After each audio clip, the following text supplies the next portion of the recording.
નમસ્કાર મિત્રો, સ્વાગત છે આપ સર્વ વિદ્યાર્થી મિત્રોનું તમારી પોતાની યુટ્યુબ ચેનલમાં। આજે આપણે ધોરણ 6 ના હિન્દી વિષયના અભ્યાસ અને સ્વાધ્યાયના પાઠ નંબર 7 નું સંપૂર્ણ સોલ્યુશન આપણે આ વિડીયોમાં જોઈશું। આપણી આ ચેનલમાં ધોરણ 6 ના અભ્યાસ અને સ્વાધ્યાયના બધા જ પાઠના વિડીયોની લિંક તમને નીચે ડિસ્ક્રિપ્શન બોક્સની અંદર મળી જશે। ચાલો આપણે શરૂ કરીએ ધોરણ 6 ના હિન્દી વિષયના અભ્યાસ અને સ્વાધ્યાયના પાઠ નંબર 7 નું સોલ્યુશન। જો વિદ્યાર્થી મિત્રો ધોરણ 6 ના હિન્દી વિષયના અભ્યાસ અને સ્વાધ્યાયના પાઠ નંબર 7 નો વિડીયો તમે તમારા મિત્રો દોસ્તોને જરૂરથી શેર કરજો। જોઈએ આપણે તેનું સોલ્યુશન। તેમાં સૌપ્રથમ આપણે જોઈશું અભ્યાસ। प्रश्न नंबर 1, निम्नलिखित प्रश्नों के उत्तर दीजिए। नंबर 1, देवेंद्र ने परीक्षा होने के बावजूद भी भिखारी की मदद क्यों की? तो जवाब आवश्यक कि भिखारी के पाँव में गहरी चोट लगी थी, उसमें से खून बह रहा था, उसे अस्पताल पहुंचाना जरूरी था। देवेंद्र के लिए मानव की सेवा सबसे पहला कर्तव्य था।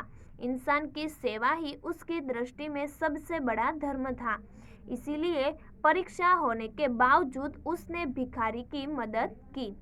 त्यार पछी नंबर 2, प्रधानाध्यापक ने देवेंद्र के पिता को बधाई क्यों दी? तो जवाब आवशे देवेंद्र मेधावी विद्यार्थी था, स्कूल की परीक्षा में उसका पास होना निश्चित था। इसके साथ ही उसने बूढ़े भिखारी की सहायता की थी। अपनी परीक्षा के बावजूद उसने उसे अस्पताल में भर्ती करवाया था। इस तरह वह इंसानियत की परीक्षा में भी पास हो गया। सचमुच देवेंद्र एक होनहार सपूत था, इसीलिए प्रधानाध्यापक ने उसके पिता को बधाई दी। नंबर 3, क्या देवेंद्र ने जो किया वह सही किया? क्यों? तो जवाब आवशे कि भिखारी के प्रति मानवता दिखाकर देवेंद्र ने बहुत सही काम किया था। भिखारी अंधा, बूढ़ा और अपाहिज था। घायल होने के बाद वह पूरी तरह असहाय हो गया था।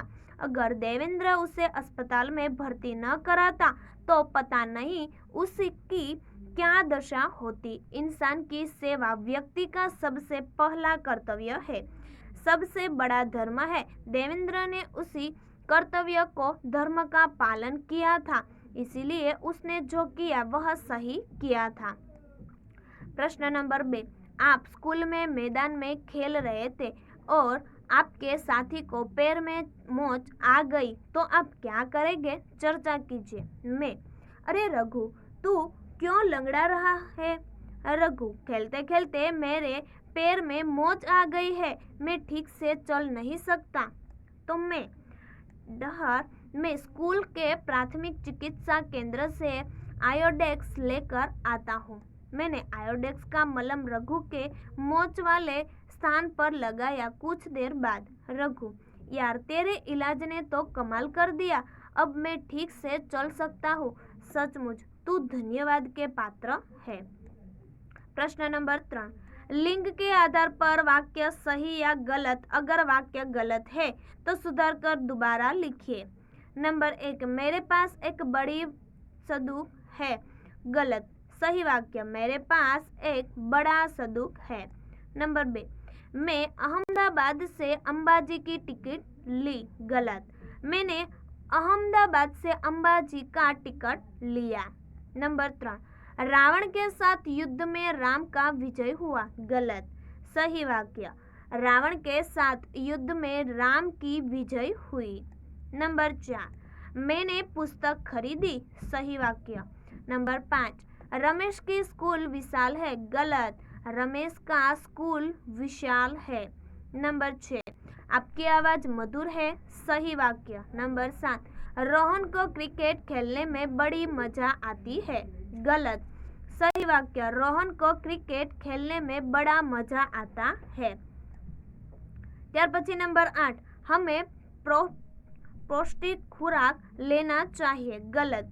सही वाक्य, हमें पौष्टिक खुराक लेनी चाहिए। नंबर 9, मैंने एक सुंदर तस्वीर देखा। गलत। सही वाक्य, मैंने एक सुंदर तस्वीर देखी। नंबर 10, आज भारी बरसात हुआ, गलत। सही वाक्य आज भारी बरसात हुई।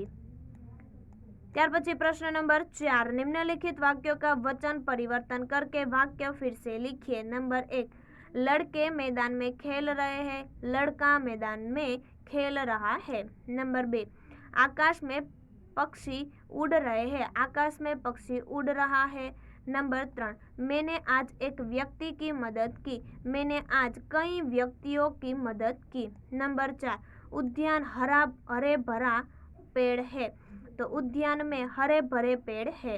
नंबर 5, मेरी किताब वापस दीजिए, मेरी किताब वापस दीजिए।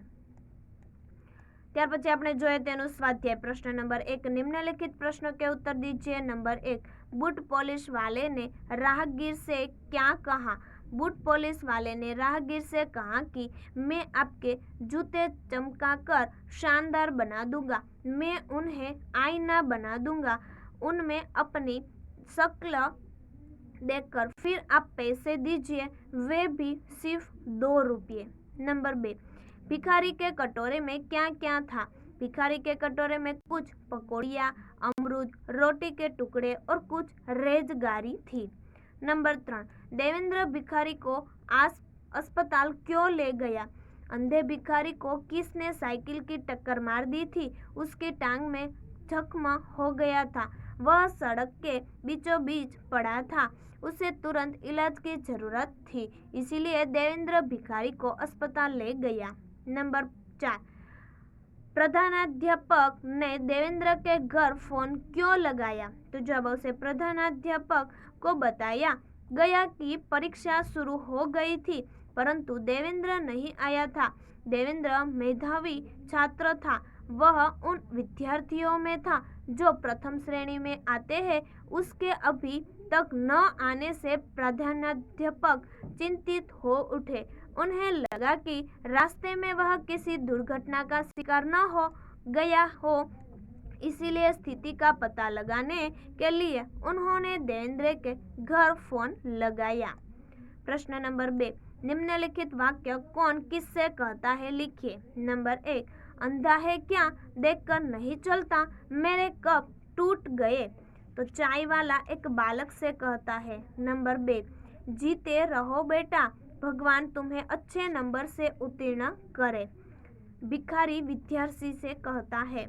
नंबर 3, चलो बाबा तुम्हें अस्पताल तक पहुंचा दूं, विद्यार्थी अंधे बूढ़े भिखारी से कहता है।